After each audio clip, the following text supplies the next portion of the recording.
Well, here's a warm and cozy nightmare. You got to run into a crowd and pull someone off your friend. What do you do? Welcome to another episode of Life Sucks, but it's better if you know how to dig the eyes. Let's learn how to save a friend. Let's learn the fast, easy way that doesn't get us hurt. If you can, approach from the rear. Keep your hips low for balance and so you don't fall over the bad guy. Keep your head tucked to protect your face from their elbows. Find their eyes, dig, and pull back.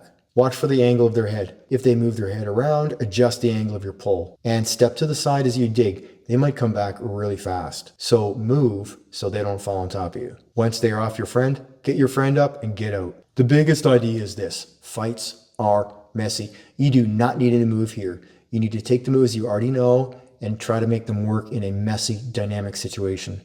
So where do you put your attention? 70% of what you need to do here is to find the eyes. That's what it's all about, finding the zone. In this case, we're using the eyes.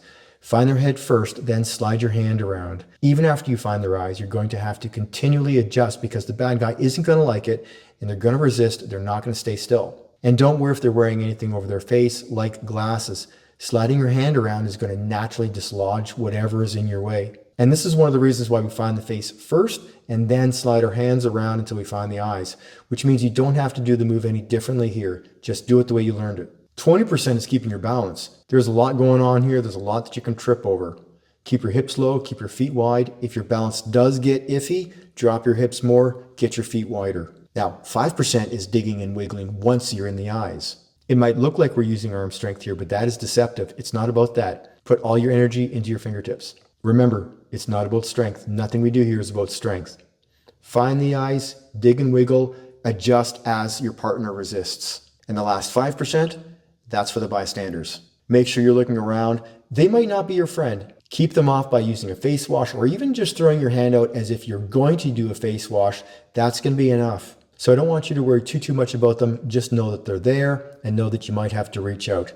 You've got a job to do, and if you keep moving and if you throw a hand out, that's mostly going to keep them back. If it doesn't, if they do lay hands on you, then this turns into a multiple attackers scenario. Switch to that drill and you're going to be golden. Now, if you cannot approach from the rear, approach from any angle that you can, but keep moving past them. Find their eyes or at least their face as you go past and apply the move when it feels right, but it is way easier if you can wait until you're behind them. So hands on their face as soon as you can, but get behind them, then dig. Start by practicing slow and easy. Then get your partner to progressively move more and twist more and resist more, keeping their elbows high so they can really mimic those punches getting wild. You're going to learn faster if you do not turn this into a full grapple. Your partner's job is to make you work harder so that you have to keep your balance, so that you have to find their eyes and keep their eyes, and so that you have to move out of the way when they go backwards so they don't fall on top of you. But make sure you don't turn this into a full-on fight. And here's one thing you can do. Work on the overload factor. Give one of your training partners a pool noodle or some other pretend weapon. They're going to try to distract you by hitting you. And your job is to practice not getting overwhelmed. Stay focused. Remember why you're there. Avoid the strikes if you can, but get your job done. Cool. Stay calm, stay smart. Try that and let me know what you think. If nobody's told you yet today, you're awesome. See you in the next video.